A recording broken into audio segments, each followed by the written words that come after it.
اگلا سوال، وضو میں جو اعضاء دھونے کا حکم ہے، کیا ان اعضاء میں مثلاً چہرہ، بازو اور پاؤں ہر جگہ سے 2 قطرے بہنے ضروری ہیں، یا تھوڑا سا پانی بہا لیں اور باقی جگہ سے مل لیں تو وضو ہو جائے گا؟ بسم اللہ الرحمن الرحیم۔ یہ مسئلہ آپ نے یاد رکھنا ہے جناب کہ دھونا اور ہے، ملنا اور ہے، مسح کرنا اور ہے۔ بعض لوگ خاص طور پہ سردیوں کے اندر یہ معاملہ کرتے ہوئے نظر آتے ہیں۔ تھوڑا سا پانی بہایا جسم کے اوپر اور باقی پانی کو تیل کی طرح اس کے اوپر جناب مالش کر لی اور سمجھتے ہیں ہمارا وضو ہو گیا۔ اصول یاد رکھنا ہے آپ نے کہ جو نجاست حکمی ہے اس کو بہاؤ کے ساتھ، یا جو نجاست حقیقی ہو اس کو بھی بہاؤ کے ساتھ، سیلان کے ساتھ، بہاؤ کے ساتھ دور کیا جاتا ہے، چھڑکاؤ کے ساتھ نہیں۔ چھڑکاؤ کا مطلب کیا ہوتا ہے کہ کسی جگہ پر پانی کو چھڑک دینا، اس سے نجاست زائل نہیں ہوگی۔ نجاست کے زائل ہونے کے لیے آپ نے یہ مسئلہ یاد رکھنا ہے کہ پانی بہانا ہے آپ نے، اور بہانا کتنی مرتبہ ہے؟ 1 مرتبہ تو لازم ہے، اور 2 مرتبہ بہتر ہے، اور 3 مرتبہ مسنون و مستحب ہے۔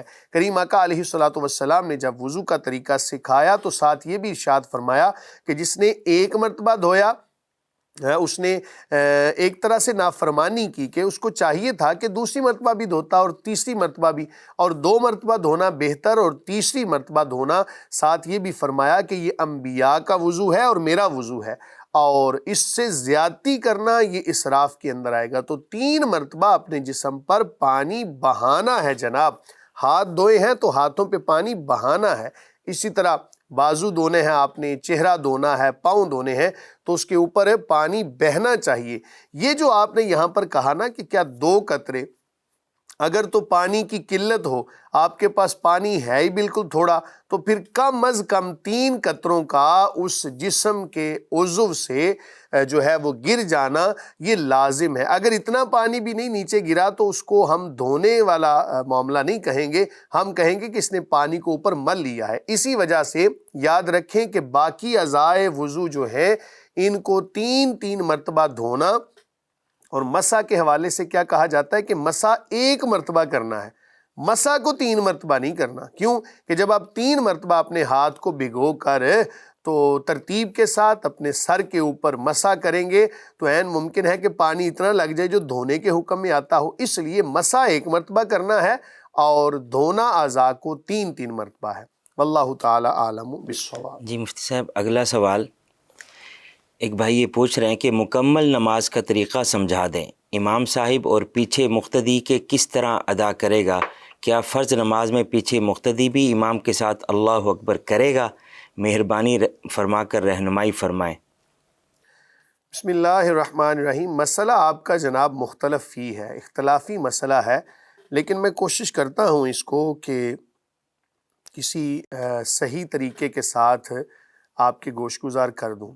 ایک اصول آپ یاد، تمام سننے والے، تمام دیکھنے والے ایک اصول یاد رکھیں، اور میرے لیے بھی یہ بڑی حیران کن بات تھی جب میں نے حدیث کی کتاب پڑھتے ہوئے میرے استاد صاحب نے مجھے یہ بتایا، تو ایک طرح سے میں بڑا حیران بھی ہوا کہ اتنا معاشرے کا ایک پکڑ دکڑ والا مسئلہ اور ایسا کھچاؤ والا مسئلہ کہ جس کو استاد صاحب نے چند جملوں کے اندر کتنا اچھے طریقے سے بیان کر دیا۔ استاد صاحب نے مجھے فرمایا کہ بیٹا دین جو ہے نا یہ نبی کریم صلی اللہ علیہ وآلہ وسلم کی اداؤں کا نام ہے۔ اب یہ اصول آپ نے سمجھ لیا کہ دین کریم آقا علیہ الصلوۃ والسلام کی اداؤں کا نام ہے۔ اللہ رب العالمین نے اپنے حبیب صلی اللہ علیہ وآلہ وسلم کی کسی ادا کو فراموش نہیں کیا۔ ہر ادا کریم آقا علیہ الصلوۃ والسلام کی تا صبح قیامت جاری و ساری رہے گی۔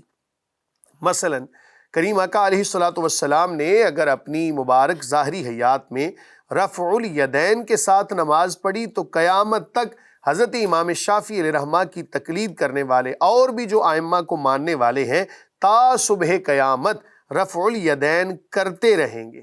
نبی کریم صلی اللہ علیہ وآلہ وسلم نے اگر کسی موقع پر آمین کو بلند آواز سے کہا تو قیامت تک ایسے لوگ رہیں گے، حضرت امام شافعی علیہ رحمہ کے حوالے سے اور دیگر ائمہ ہیں ان کی تقلید کرنے والے، کہ جو آمین کو بلند آواز سے بھی کہیں گے، آہستہ کریم آقا علیہ الصلوۃ والسلام نے کہا تو آہستہ کہنے والے بھی رہیں گے، حتیٰ کہ کریم آقا علیہ الصلوۃ والسلام کی ایک جس کو ظاہری طور پر ہم چھوٹی سے چھوٹی سنت کہتے ہیں وہ بھی تا صبح قیامت جاری و ساری رہے گی اور اس پر عمل کرنے والے موجود رہیں گے۔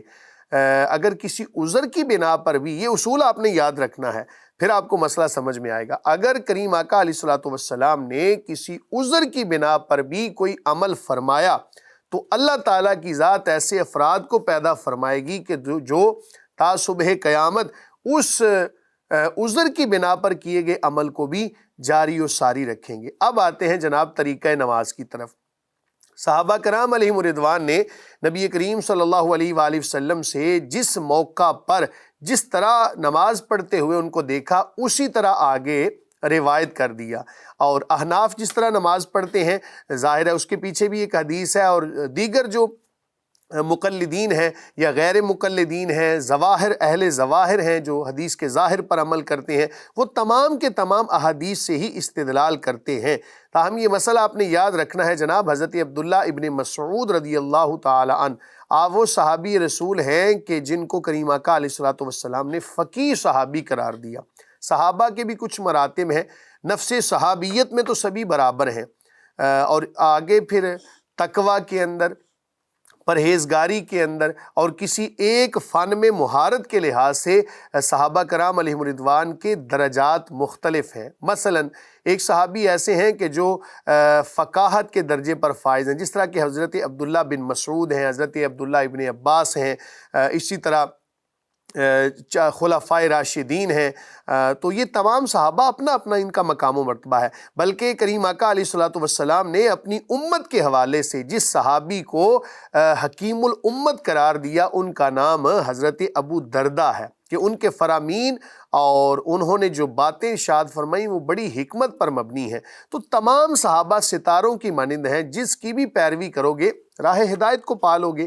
تو اس لیے حضرت عبداللہ بن مسعود رضی اللہ تعالی عنہ آپ نے جو نماز سکھائی صحابہ کرام علیہ الرضوان کے حوالے سے، سب کے سامنے نماز پڑھ کے دکھائی، تمام نے دیکھا، خاموشی اختیار کی، وہ آج اس طرح نماز ہے کہ جس طرح فقہ حنفی کے حوالے سے نماز پڑھی جاتی ہے۔ اور فقہ حنفی بھی ظاہر ہے کوئی اپنی طرف سے تو درمیان میں کسی چیز کو نہیں ڈالیں گے، یا امام شافعی علیہ رحمہ ہیں، اہل ظواہر ہیں، ہر کوئی حدیث کی بنا پر اور جو ایک طریقہ نماز کا سند کے ساتھ پہنچتا ہے اسی پر عمل کرتے ہیں۔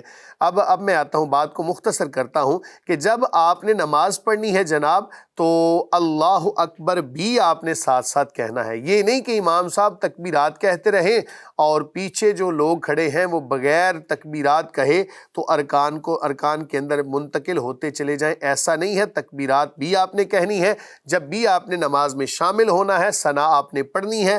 رکوع اگر آپ نے امام کے ساتھ پا لیا تو آپ کی رکعت ہو گئی، اگر رکوع بھی نہیں پایا تو آپ کی کوئی رکعت نہیں ہوئی، یعنی جس رکعت کا آپ نے رکوع نہیں پایا وہ رکعت آپ کی نہیں ہوگی۔ اسی طرح یہ بھی اصول یاد رکھیں کہ بعض صحابہ نے یہ بھی بیان کیا کہ امام کے پیچھے جو قرات ہے وہ نہیں کی جاتی، بعض نے کہا کی جاتی ہے۔ تو اپنے اپنے مسالک کے حوالے سے آپ عمل کر سکتے ہیں، جو میرے پاس انفارمیشن تھی قرآن و سنت کی روشنی میں آپ کے گوش گزار کر دی۔ امام کے پیچھے اللہ اکبر کہنا واجب ہے یا سنت ہے؟ یہ سنت ہے کہ جب امام جو ہے تکبیرات کہے تو آپ بھی ساتھ تکبیرات کو کہتے جائیں، جو اقتداء کرنے والے ہیں وہ بھی تکبیرات اگر کو کوئی کہیں۔ تکبیر نہ کہے اور ویسے ہی امام کی اقتداء کرتے رہے، اس کی نماز ہو نماز جائے گی؟ اس کی ہو جائے گی، لیکن ایسا عمل کرنا درست نہیں۔ جی مفتی صاحب، وائس نوٹ پلے کرتا ہوں،